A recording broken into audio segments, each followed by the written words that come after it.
por dentro das principais discussões que impactam seus investimentos e das análises de nossos especialistas sobre as movimentações do mercado financeiro. Falando nisso, nosso encontro é toda manhã, logo após a abertura do mercado. Entre nos canais oficiais do Itaú Personalité e envie suas dúvidas sobre recomendação de investimentos.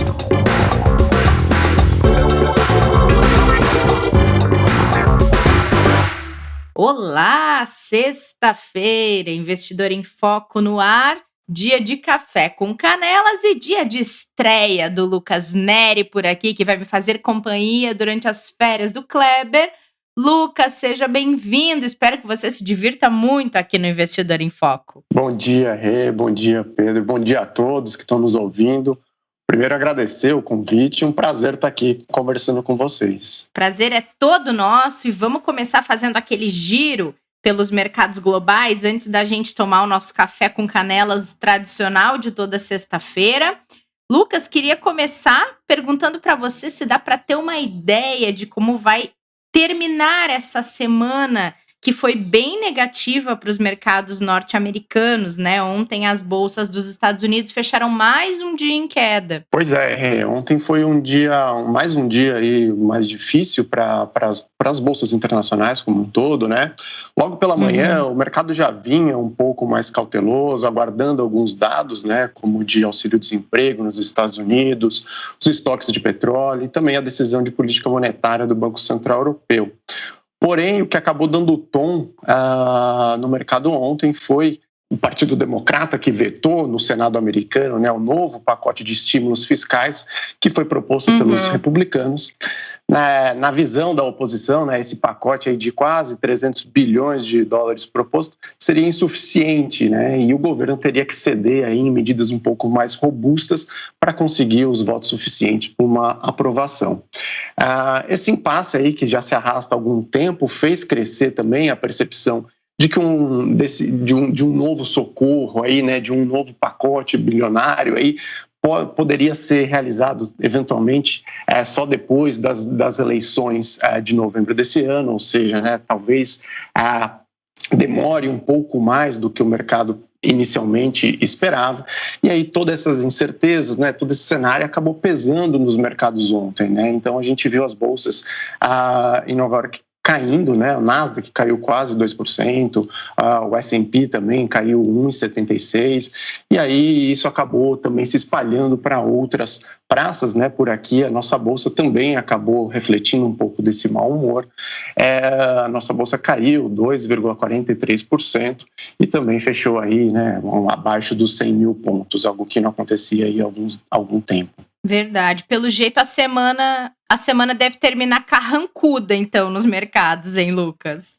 Hoje a gente já vê os mercados esboçando alguma reação, né? Mas, de uma maneira geral, sim, foi uma semana um pouco mais difícil aí para os mercados, né? Bastante coisas acontecendo, mas vamos aguardar aí como vai fechar o dia de hoje. Agora pela manhã, as bolsas lá fora, mas vamos ver como é que vai se desdobrar. A gente espera que conseguimos retomar um pouco, né, nessa sexta-feira aí, para pelo menos fechar a semana um pouco mais positiva, né, um pouco menos negativa em alguns sentidos. Verdade. E você tocou no assunto Europa.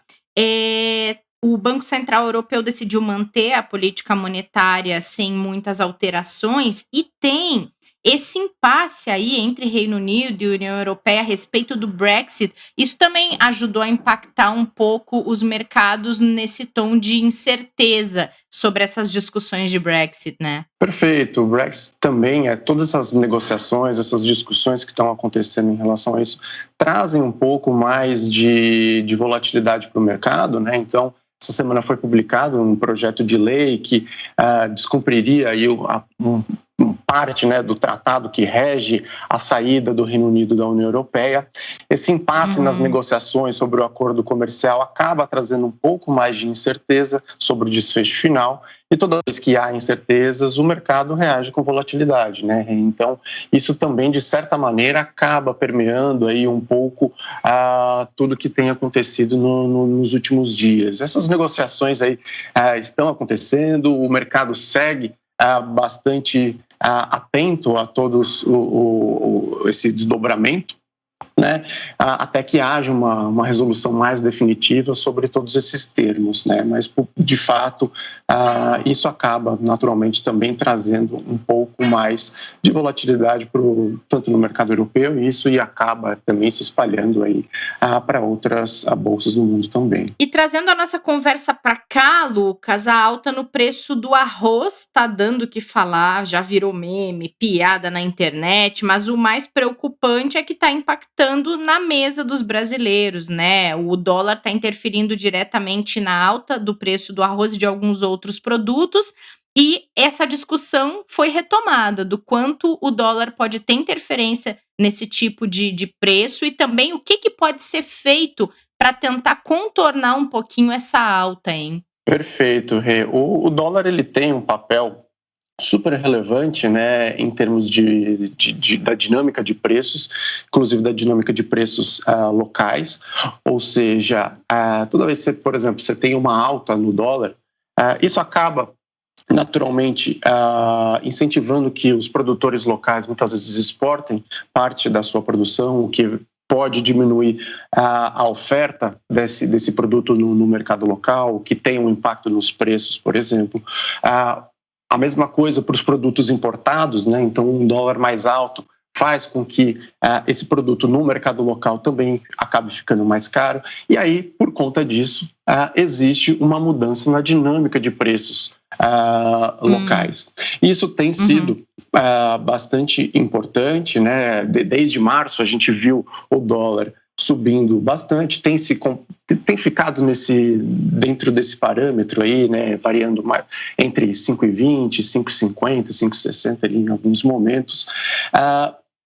Mas o fato é que, principalmente como você mencionou, no preço dos alimentos, esse efeito tem sido bastante relevante, né? Inclusive, quando a gente observa as últimas divulgações dos índices de preços, a parcela de alimentos tem tido um fator bastante importante aí, né, nessa alta. Então, toda vez que esse tipo de discussões acontecem, o mercado fica bastante de olho, né, em todos os impactos que isso pode trazer. E aí, como, né, foi mencionado, assim, o Banco Central também está sempre de olho na dinâmica do dólar.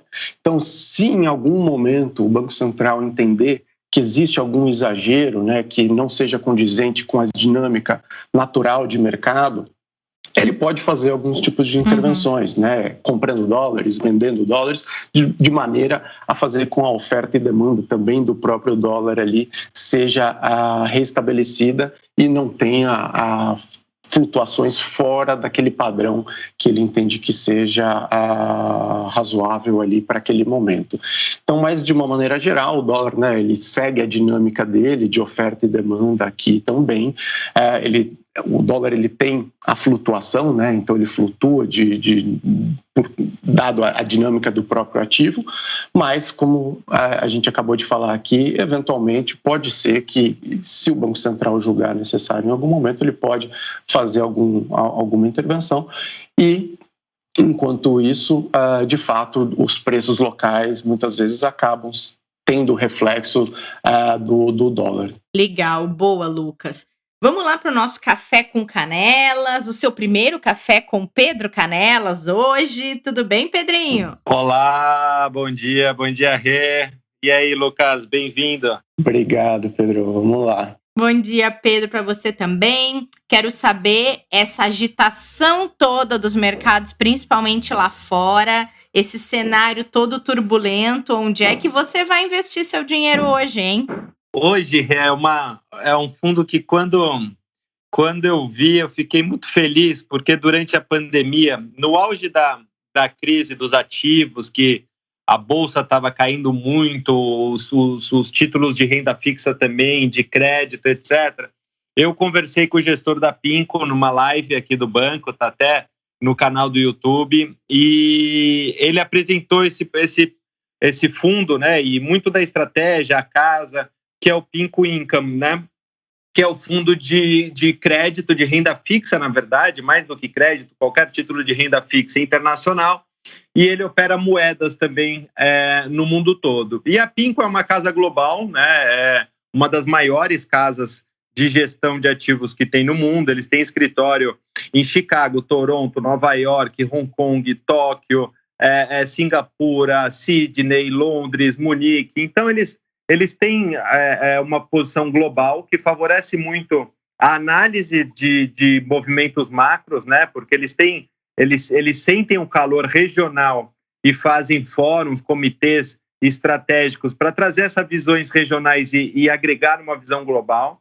Montam os portfólios deles com visões de 3, 5 anos para frente e movimentos mais curtos quando eles veem que o preço dos ativos não estão seguindo o preço que eles acreditam.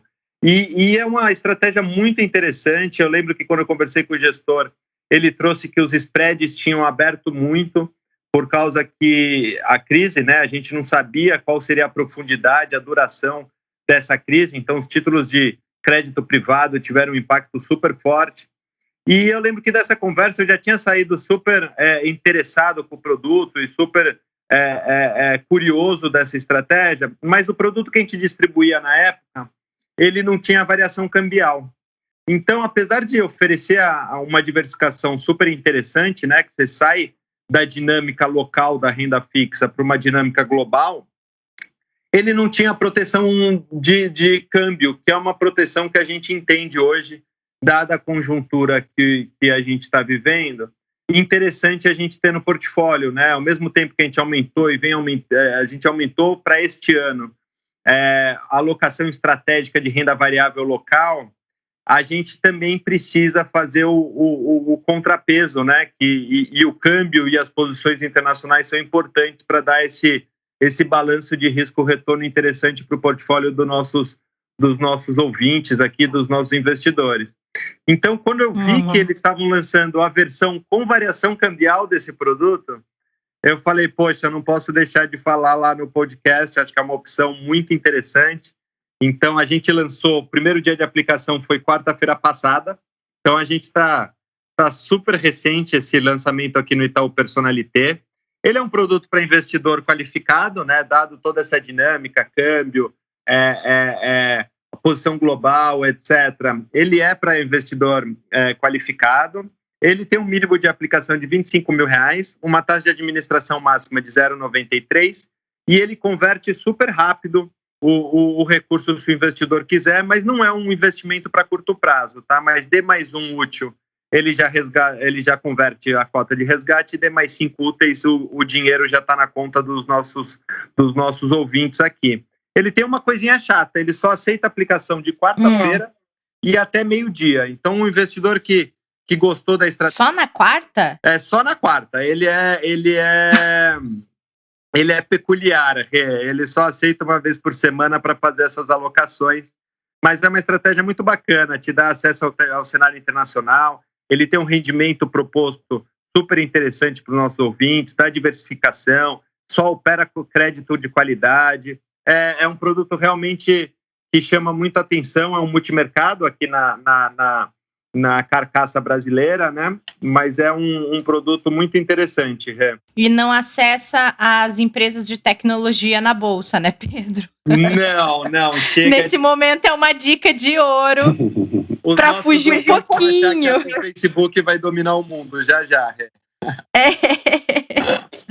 Mas tem um ponto muito legal, né, Pedro, que você comentou, que é justamente como que esses produtos internacionais, especialmente com a variação cambial, como que eles combinam dentro do portfólio com a sua parcela local, né? Acho que isso que é um super legal, né? Principalmente quando a gente olha aí mais a médio e longo prazo, o impacto que isso tem na carteira, né? Um impacto super positivo, né? Eu acho que o investidor brasileiro ele não estava acostumado a essas dinâmicas dos mercados, porque ele acabava investindo na renda fixa local, que já pagava um rendimento super alto para ele não precisava se expor a outros tipos de risco, né? E agora que o investidor local está indo, porque o rendimento da renda fixa caiu muito, está indo para a bolsa, indo para o multimercado, ele começa a entender um pouquinho essas correlações nos ativos, né? Então, não tem como, é muito difícil a gente dizer que uma classe vai ser a melhor classe e botar todo o nosso dinheiro nela, porque o risco dela não ser a melhor classe é grande, né? Então a gente precisa realmente diversificar e assumir riscos aqui de forma inteligente para ter uma performance interessante a médio prazo, né? Isso aí, uma bela sugestão, uma bela dica aí para os nossos ouvintes e investidores, né? E para o final de semana, Pedro, qual que vai ser a dica? Vamos de livro hoje? Cara, hoje é um livro que mais que uma dica de livro, é um livro que para mim significa muita coisa, porque foi o primeiro livro que me deram para ler na faculdade. Eu fui fazer engenharia agronômica, mas eu era apaixonado por derivativo, mercado futuro, que eram as operações agrícolas, né? Você trava a safra de soja, de milho, enfim, preço do gado futuro, né? E isso me encantava muito, como você conseguia prever o preço das coisas para o ano seguinte, para 2 anos para frente. E aí, quando eu cheguei na faculdade, o primeiro professor que eu fui conversar foi com o professor de economia de mercados futuros, e ele falou, cara, se é isso que você quer, mas antes de escolher se esse é o caminho, lê esse livro. E o livro chama Mercadores da Noite, é do Ivan Santana.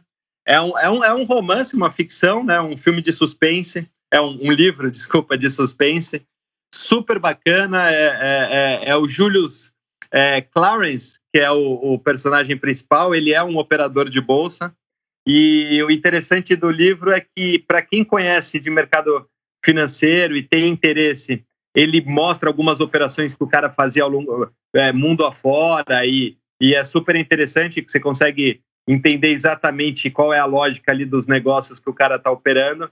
E para quem não é fanático por mercado financeiro, quem não é alucinado e conhece esse assunto, é um romance que você consegue entender completamente e se diverte da mesma forma. Então é um livro que para mim significa muito, porque foi meu primeiro livro nessa jornada que eu li de mercado financeiro, e é um livro super gostoso, super bacana, justamente para essa primeira experiência ser soft aqui, ser mais leve. Então acho que é uma bela dica hoje, Lucas. Que legal. Eu li esse livro também há bastante tempo, agora você falando assim, deu até vontade de ler de novo. Eu não conheço esse livro, gente. Vou colocar aqui na minha listinha, porque o Pedro traz tanta coisa e a lista vai acumulando, né? Para acompanhar todas essas dicas de conteúdo que ele traz aqui pra gente. E muito a gente bom, se enganou meninos. que essa pandemia ia sobrar tempo livre, né, Rê? Eu não sei para quem que tá sobrando, para mim certamente não tá. Olha, um pouquinho no fim de semana, só que acumula tudo para fazer ao mesmo tempo, né? Tudo que a gente quer botar em dia, de série, de filme, de livro, descansar um pouco, brincar com o cachorro, sei lá, fazer nada. Sobra tudo. Cozinhar coisas mais diferentonas, porque durante a semana é um tumulto. É isso aí. Muito bom. E você vai cozinhar o que essa semana, Pedro? Esse fim de semana, quer dizer? Já tá com seu cardápio? Eu vou tirar folga da cozinha, Rê. Eu vou comer na minha sogra e na minha mãe. Hoje eu vou viver de mami e sogra esse final de semana, porque eu não estava aguentando mais ficar na cozinha. Muito bem. Muito bem. O Lucas, você vai acompanhar o Pedro aqui essa semana de férias do Kleber. Ele é um exímio chefe se descobrindo. Olha, tem que ver. Vai lá, se arrisca, faz pão, massa de pizza. Que legal, pô. Tá sendo uma beleza. De vez em quando o Kleber deixa ele numas saias justas para ele dar umas dicas de culinária, né, Pedro? Da última vez o Kleber me deixou, me pegou de calça curta para dicas de vinho. Olha o que aconteceu, a gente até substituiu ele no programa, né, Rê? Trocamos o Kleber por um tempo. Tá de castigo, né, Pedro? É isso aí. Muito bom, meninos. Muito obrigada pela companhia hoje. Lucas, a gente se encontra na segunda-feira. Perfeito. Contem comigo. Estarei aqui. Combinado. E Pedrinho, até semana que vem. Até semana que vem. Obrigado, gente. Beijo, Rê. Tchau, Lucas. Tchau, pessoal. Muito obrigado aí pelo convite mais uma vez. Um grande abraço. Outro para você. Beijinho, Pedro. Obrigada a todos pela companhia no episódio de hoje. Antes de sextar, acompanhem a live às 5 da tarde, que vai atualizar a gente sobre este cenário econômico turbulento dos últimos dias. É no Instagram e no YouTube do Itaú Personalité. Cuidem-se, protejam-se, se possível, fiquem em casa. Bom fim de semana para todo mundo. A gente se encontra no próximo episódio. Fique por dentro das principais discussões que impactam seus investimentos e das análises de nossos especialistas sobre as movimentações do mercado financeiro. Falando nisso, nosso encontro é toda manhã, logo após a abertura do mercado. Entre nos canais oficiais do Itaú Personalité e envie suas dúvidas sobre recomendação de investimentos.